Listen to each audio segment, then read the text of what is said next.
Thanks for being here, sharing your energy.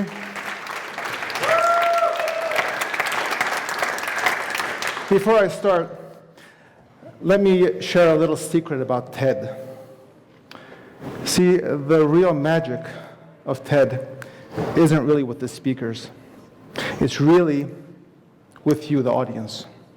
Because you're the ones that energize the speaker, you're the ones that motivate the speaker, and at the end, you're the ones that carry on the message. So I'm going to propose that when you leave today, you take with you a small but realistic and I think important action plan, one that you can carry out starting even today. And it's an action plan designed to help bring about some of the change that we want to see around us. And there's a lot of change that we always want to see. See, change happens when there's an attitude shift in a small but critical mass of ordinary people like yourselves.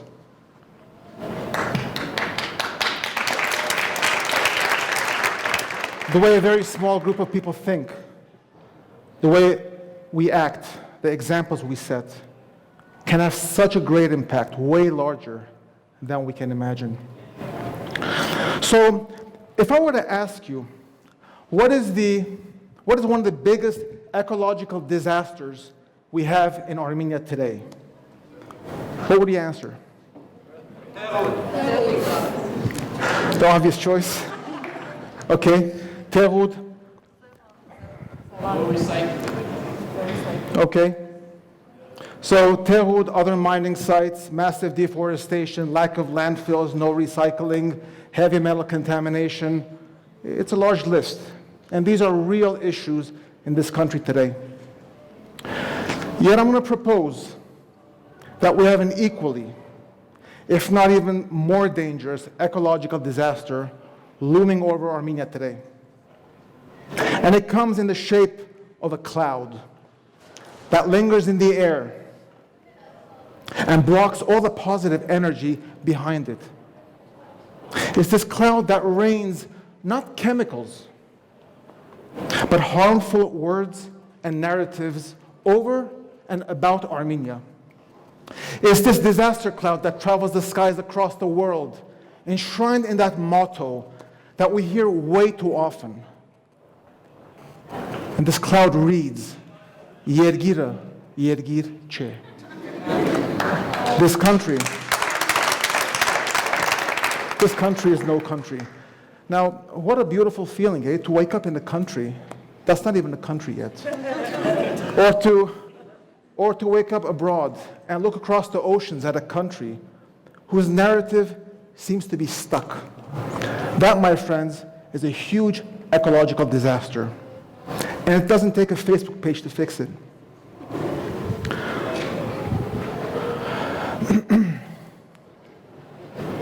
Now, I'll be the first one to tell you that we have a lot of issues still in this country, tons of them in every sector. But obviously, we can't just wish them away or criticize them until they disappear. So every time you hear that familiar stream of negativism, you know what I'm talking about. You will have two options. The first option is to dive right into that feast and add your own stream of negativism. And for a wider effect, reach out to a broader audience and splash your frustration onto your blog or your Facebook posts and comments, and then the replies to your comments, and then the comments, the replies to the comments, on and on and on. Just make that cloud bigger. The second option is to listen, understand, and then simply ask, okay, what's next? What do we do? And not being interested in your question, they'll tell you how really awful things are. But you'll simply ask again, okay, so what's next? And thinking that you're not getting it, you're not seeing how hopeless things are, they'll tell you next, What next? There is no next. Look at the stats. Look at the numbers. At this rate, it's the end. Game over. You'll listen and simply say again, I understand what you're saying, but what's next? And then you may hear silence. See, the truth is that there should always be a next. And the truth is that unfortunately not everyone is going to be your partner in understanding the real point of your question. See, what you're saying is this. I see all the problems you're seeing. I understand all the issues that you're talking about. But it can't just end there. We can't just lob a grenade and close our ears. There must be a next. So what is it? That's what you're saying. You know that the key is to find the answers by individuals, in groups, in teams, as organizations, as a community, as a country. You know that that is the key. And for Armenia, you know that failure is not an option. So part of our action plan is the following: to always challenge that open-ended negativity, but do it with a positive spin. And let me give you a great example. Just look at this amazing space around you, this incredible center. What enamors me about this place isn't just the fancy equipment or the quality of architecture, or even the thousands of kids who thrive here on a daily basis learning leading-edge technology.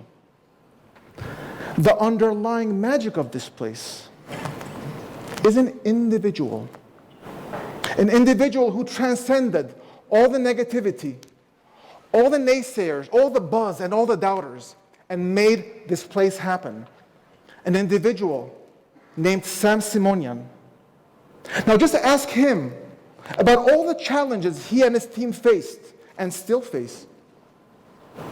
And for every supporter, ask him how many others doubted him, warned him of all the obstacles he would face, and then said, "I told you so," at each obstacle. Yet, at every challenge, Sam simply said, "Okay, what's next?" He persevered because he followed the alternative narrative, the solution path, and the vision that he wanted to help build. And that's why today the magic continues with all the fancy equipment, Bernard's architectural vision, and the thousands of kids who will one day become part of this country's next generation of creators and innovators.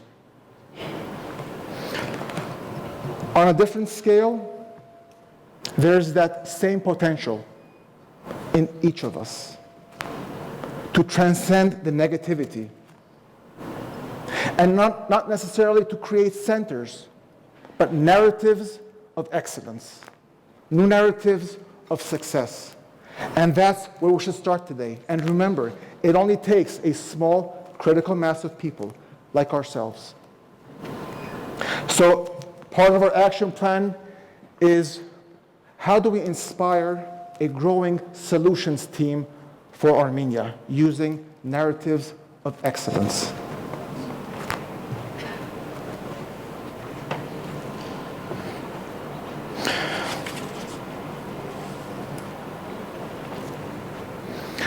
And as importantly, tied right into the narratives, tied right into the solutions mindset, are the narratives that we carry.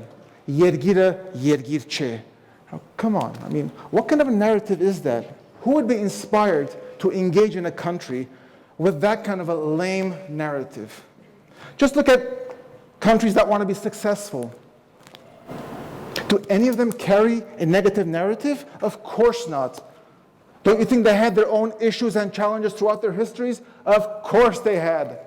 But countries that want to inspire always create corresponding narratives. A couple of examples. Land of opportunity, the American dream. Now, all else aside, these are words that carry an attitude. Even in times of economic downturn, recession, depression, foreclosures, unemployment, traffic jams, these are words that make people believe first in themselves and then in their surroundings. Words that create a winning attitude. Mind you, some American kids may not know who their president is, but they've certainly heard of the term land of opportunity.